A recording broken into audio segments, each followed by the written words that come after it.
There's something you know about me, something very personal.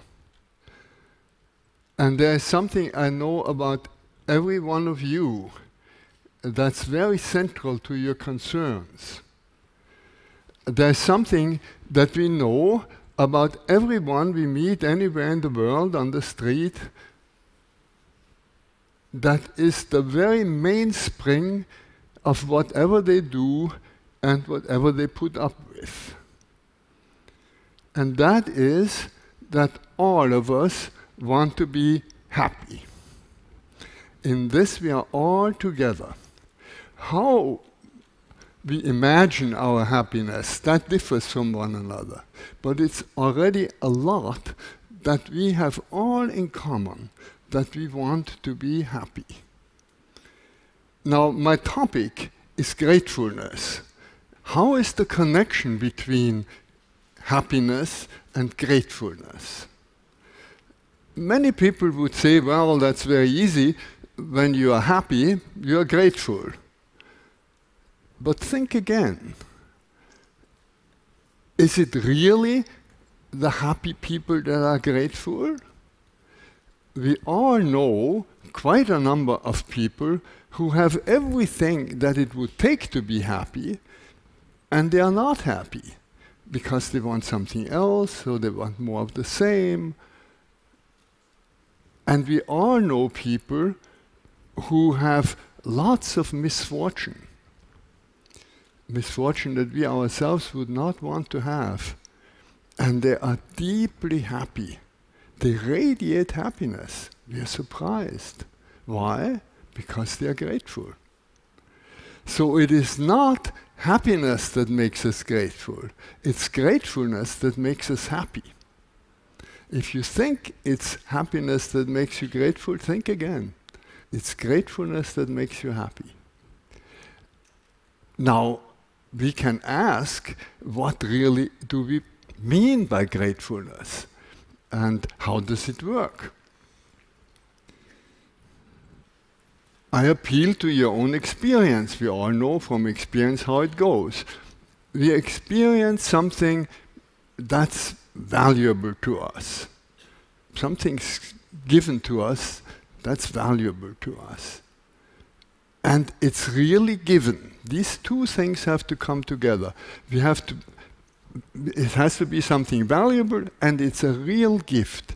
You haven't bought it, you haven't earned it, you haven't traded it in, you haven't worked for it, it's just given to you. And when these two things come together, something that's really valuable to me, and I realize it's freely given, then gratefulness spontaneously rises in my heart, happiness spontaneously rises in my heart. That's how gratefulness happens. Now, the key to all this is that we can not only experience this once in a while, we can not only have grateful experiences, we can be people who live gratefully. Grateful living, that is the thing. And how can we live gratefully?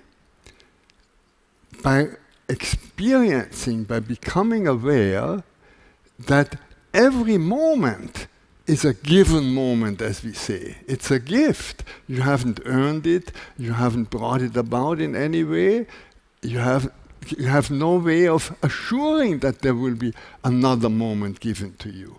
And yet, that's the most valuable thing that can ever be given to us. This moment with all the opportunity that it contains. If we didn't have this present moment, we wouldn't have any opportunity to do anything or experience anything. And this moment is a gift. It's a given moment, as we say. Now, we say the gift within this gift is really the opportunity. What you're really grateful for is the opportunity, not the thing that is given to you, because if that thing were somewhere else and you didn't have the opportunity to enjoy it, to do something with it, you wouldn't be grateful for it. Opportunity is the gift within every gift. And we have this saying, opportunity knocks only once. Well, think again. Every moment is a new gift, over and over again. And if you miss the opportunity of this moment, another moment is given to us, and another moment. We can avail ourselves of this opportunity, or we can miss it. And if we avail ourselves of the opportunity, it is the key to happiness. We hold the master key to our happiness in our own hands. Moment by moment, we can be grateful for this gift. Does that mean that we can be grateful for everything? Certainly not. We cannot be grateful for violence, for war, for oppression, for exploitation. On the personal level, we cannot be grateful for the loss of a friend, for unfaithfulness, for bereavement. But I didn't say we can be grateful for everything. I said we can be grateful in every given moment for the opportunity. And even when we are confronted with something that is terribly difficult, we can rise to this occasion and respond to the opportunity that is given to us. It isn't as bad as it might seem. Actually, when you look at it and experience it, you find that most of the time what is given to us is opportunity to enjoy. And we only miss it because we are rushing through life and we are not stopping to see the opportunity. But once in a while, something very difficult is given to us.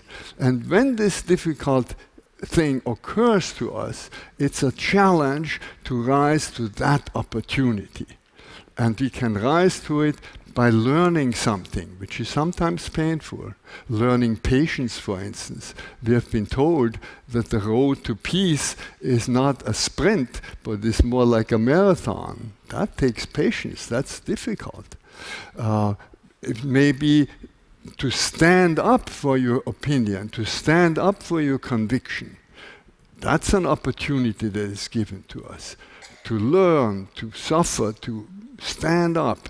All these opportunities are given to us. But they are opportunities, and those who avail themselves of those opportunities are the ones that we admire. They make something out of life. And those who fail get another opportunity.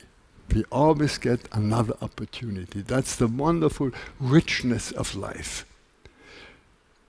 So, how can we find a method that will harness this? How can each one of us find a method for living gratefully, not just once in a while being grateful, but moment by moment to be grateful? How can we do it? It's a very simple method. It's so simple that it's actually what we were told as children when we learned to cross the street. Stop, look, go. That's all. But how often do we stop? We rush through life. We don't stop. We miss the opportunity because we don't stop. We have to stop, we have to get quiet, and we have to build stop signs into our lives. When I was in Africa some years ago and then came back, I noticed water. In Africa, where I was, I didn't have drinkable water. Every time I turned on the faucet, I was overwhelmed. Every time I clicked on the light, I was so grateful. It made me so happy.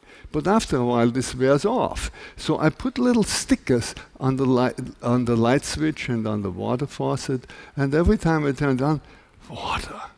So you leave it up to your own imagination. You can find whatever works best for you, but you need stop signs in your life.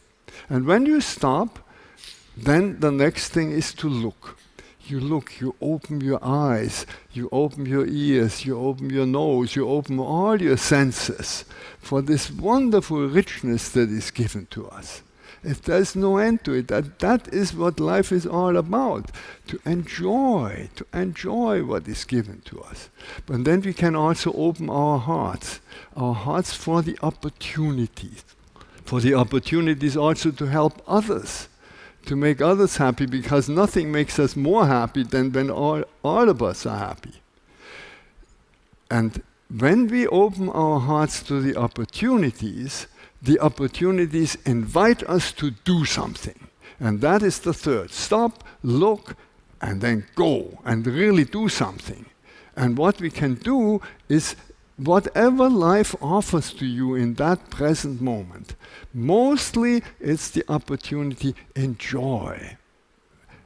Sometimes it's something more difficult, but whatever it is, if we take this opportunity, go with it.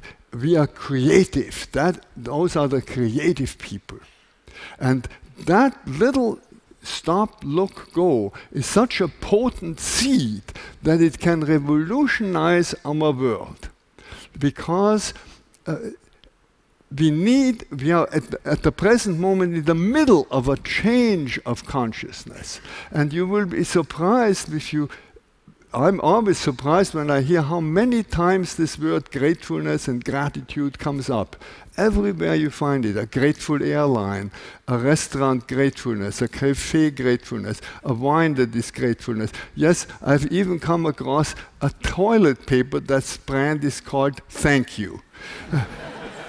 There is a wave of gratefulness because people are becoming aware how important this is and how this can change our world. It can change our world in immensely important ways. Because if you're grateful, you're not fearful. And if you're not fearful, you're not violent. If you're grateful, you act out of a sense of enough and not of a sense of scarcity, and you're willing to share. If you're grateful, you are enjoying the differences between people, and you are respectful to everybody. And that changes this power pyramid under which we live. And it doesn't make for equality, but it makes for equal respect, and that is the important thing.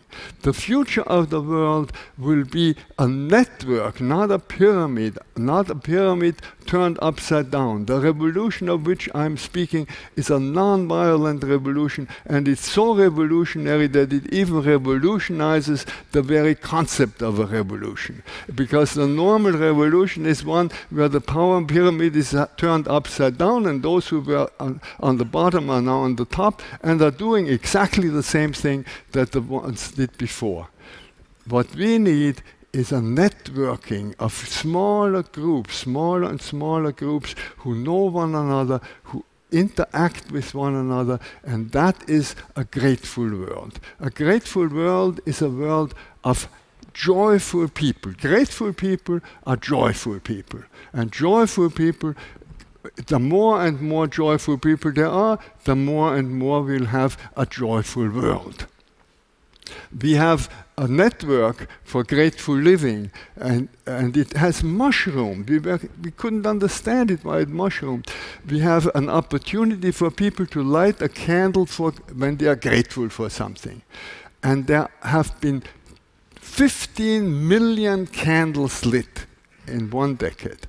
People are becoming aware that a grateful world is a happy world. And we all have the opportunity, very simple, stop, look, go, to transform the world, to make it a happy place. And that is what I hope for us. And if this has contributed a little to making you want to do the same, stop, look, go. Thank you.